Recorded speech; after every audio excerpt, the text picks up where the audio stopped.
I still don't have a good way to soundproof the desk area here, so I'm just like holding up a blanket. There, how's that? Okay, that's something. We're gonna work with it. Okay.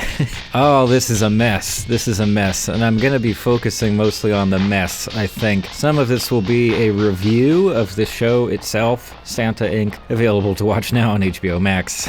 The mess is so much more entertaining and interesting to talk about. I would give a disclaimer here, a nice, concise disclaimer, but basically I think most of the video is going to be its own kind of disclaimer. So just up front here, I will say that I will be touching on some heavier subject matter. If that doesn't sound like it's going to be comfortable for you, I won't be going into huge detail or anything, but like it's here, and we have to discuss some of this stuff as the blowback has been incredible. Okay, so this is a show called Santa Inc. I mentioned it in a previous video because it's definitely been making the rounds on animation YouTube and the internet in general. Twitter is a whole other story, but I kept seeing videos come up in reviews saying like, this is just awful, this is trash. I was like, okay, sure, I'd never heard of it. I wasn't that interested in checking it out. I have now. I have watched Santa Inc., or rather as much of it as I could stand, which was about four episodes, I think. It's a stop motion series. I don't know why it had to be a series. Just make a movie and be done. I don't know. I mean, at least the animators got work. And it's about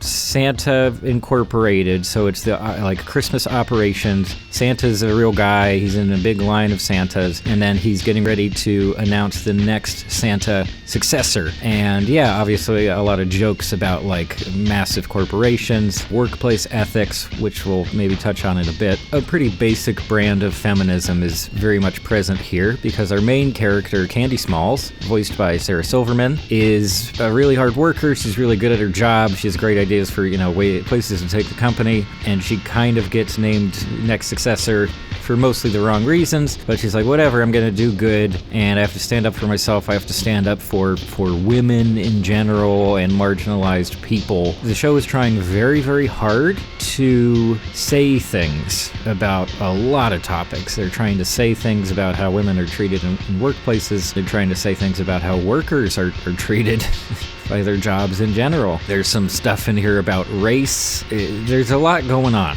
It really does seem like this was part of the image for the show, apparently, is they really wanted to hit on these topics. There's a ton of swearing. It's all over the place. Within the first minute, the number of cusses you get is just like, okay, yep, like, all right, yes, it's adult animation. You can do that if you want. I don't think that it's used all that well most of the time. Sometimes it feels a little bit lazy to just have characters just cussing everybody out in either a positive or negative way. It's other people get yelled at and cussed at for using the wrong cuss words for a situation. It's a lot. Oh my gosh, it's a lot. Now, Seth Rogen and Sarah Silverman, those are two names that have been very much attached to the show in promotions and everything, and certainly during the blowback to the show. Seth Rogen, more than anyone else, has really kind of taken the spotlight, and he kind of did that to himself here too. I'll get there. But it wasn't created or written by either of those people. It was created by a woman named Alexandra Rushfield. She's a producer. She's been a TV writer for quite a long time. She has credits on some really great shows. Yeah, she has a writing credit on every single episode here, and then there are some other writers who have like a couple episodes each. I looked up some of their credits. A lot of work for hire stuff. Some of them have been writing for a long time. It's about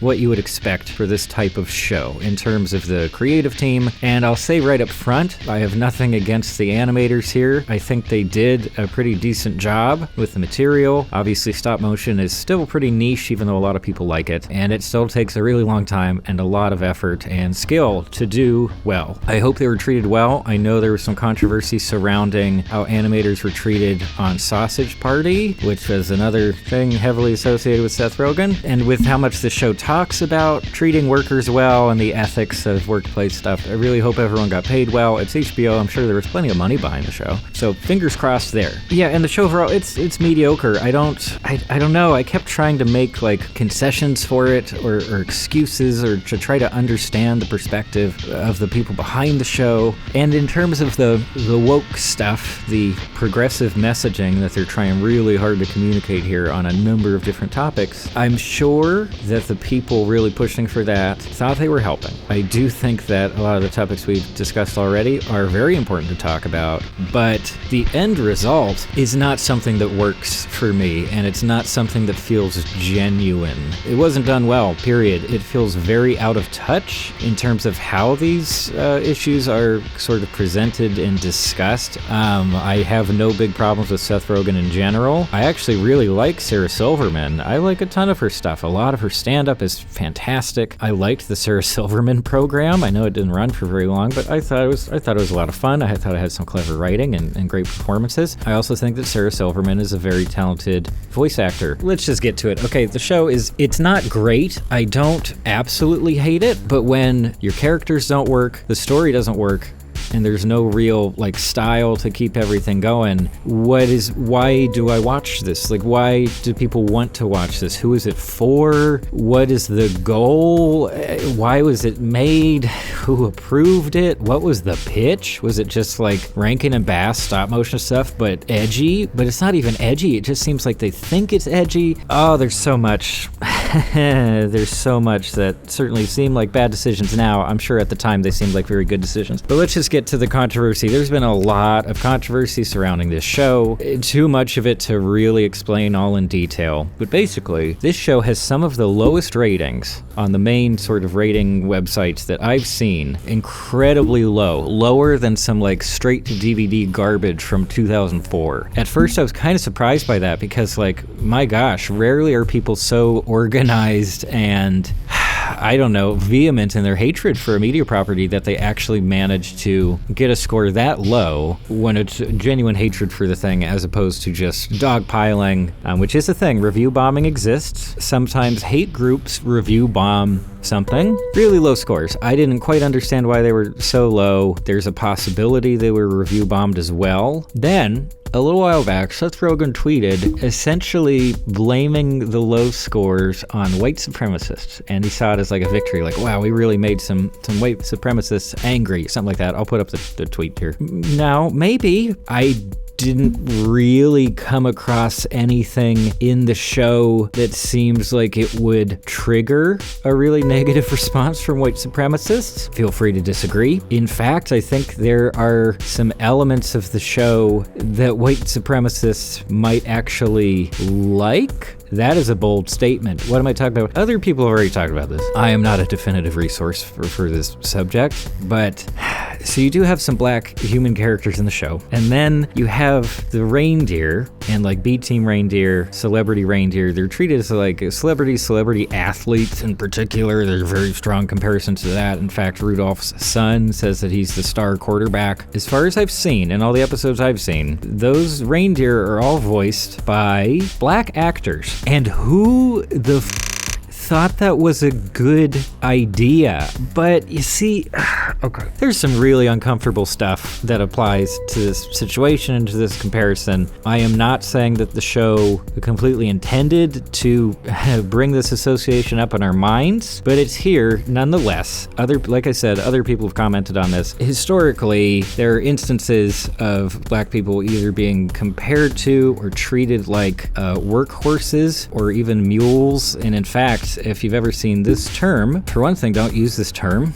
Please don't. If we look at the origins of this term, they are not incredibly kind, to put it lightly. So on top of that aspect of the show, which again, I don't know what the thought process was behind this decision, because it does seem like a conscious choice to cast black actors for the reindeer characters, then you're gonna try to get on your high horse, man? Then you're gonna try to say, oh, people are just mad about the show because we really gave it to white supremacists? What the buddy?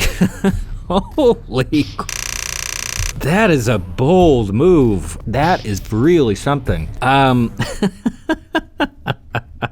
That's just wild. And clearly a lot of people were put off by Seth Rogen's comments in that tweet, and there's, oh boy, in some of the articles you get some really funny responses of other people tweeting back to him what the are you talking about? And yes, it raises the very obvious possible scenario that apparently Seth Rogen, he's just trying to use this angle of progressivism to just sweep over the fact that maybe people just don't like the show in general. Now again, like I said, it does seem strange that the reviews are quite this low. It's totally possible there was some review bombing happening. I've not seen any confirmation on that. I have not seen any other evidence, but when I looked around at reviews online, I'll show just a few of them from Google. Almost everybody addresses that Seth Rogen comment, and almost everybody expresses some pretty legitimate reasons, as far as I can tell, for just not liking the show and thinking that it's not very good. And like, you can find tons of positive reviews for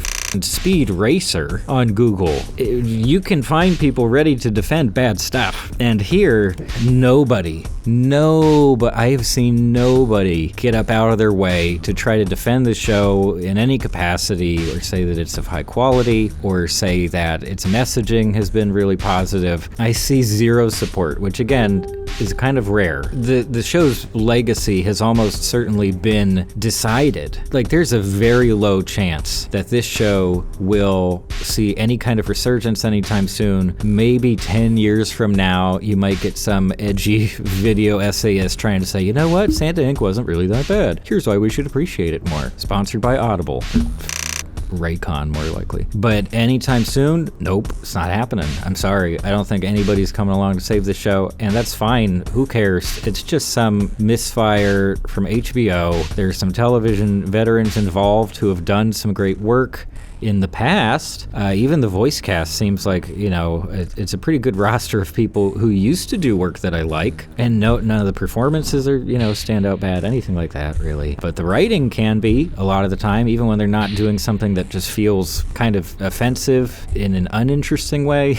A lot of it's just downright stupid. I think they think this is edgy. The people writing the show, running the show, I think they believe they're doing something edgy. And again, that fits along with Seth Rogen's comments. Like, apparently they thought they were doing something so progressive and forward thinking that nobody could handle it. We're past this. We are way past this stuff, in my, at least, existing progressives, I think. I think it's time to evolve some of these discussions about very important topics. This just feels like the most basic and blasé, offhanded mentioning of these topics without much in the way of helpful discussion. It really is junk. I don't recommend it. If you have a subscription to HBO Max, maybe check out 1 or 2 episodes just to get a taste, but I really don't think there's much to redeem this whole thing or the entire situation. I hope I did an okay job of discussing the situation and sharing my comments, but that's all for now. Thanks for stopping by.